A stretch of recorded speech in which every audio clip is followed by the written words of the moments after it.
শৈশবের যে আঙিনায় মেতে ওঠার কথা ছিল আনন্দে, সেখানে প্রতি মুহূর্তে তাড়া করে ফিরছে মৃত্যুর আতঙ্ক। ১৯৬৯ সালে প্রতিষ্ঠিত ঐতিহ্যবাহী এই বিদ্যাপীঠের ৫৫০ শিক্ষার্থীর ভবিষ্যৎ এখন জরাজীর্ণ ভবন আর বিষাক্ত বর্জ্যের কবলে।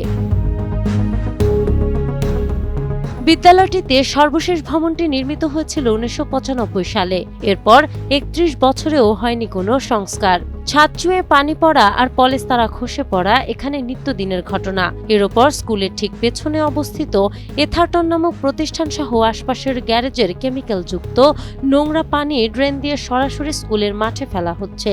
ফলে বছরের ৮-৯ মাসই মাঠটি পরিত্যক্ত ডোবায় পরিণত থাকে।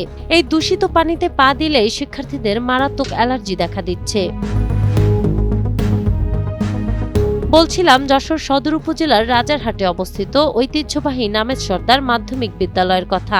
ভোগান্তির শেষ এখানেই নয়। স্কুলের পাশেই ব্যস্ততম যশোর মনিরামপুর মহাসড়কে কোনো গতি নিরোধক না থাকায় প্রতিদিন জীবনের ঝুঁকি নিয়ে রাস্তা পার হতে হয় শিক্ষার্থীদের।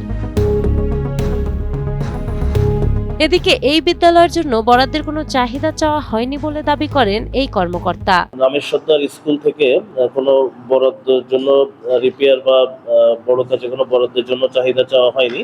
আমাদের কাছে যদি চাহিদা চাই আমরা প্রধান কার্যালয়ে পাঠিয়ে দিব এবং এই বিষয়ে ব্যবস্থা নেওয়ার জন্য পত্র দিয়ে দিব। বিগত অর্থ বছরে এরকম কোনো চিঠি এসছে কিনা এটা আমরা ফাইল ঘেটে আমরা দেখবো আর কি। দিলেও আমরা হয়তো এটা প্রধান কার্যালয়ে আমরা পাঠিয়ে দিয়েছি আর কি আমাদের ব্যবস্থা নেওয়ার জন্য।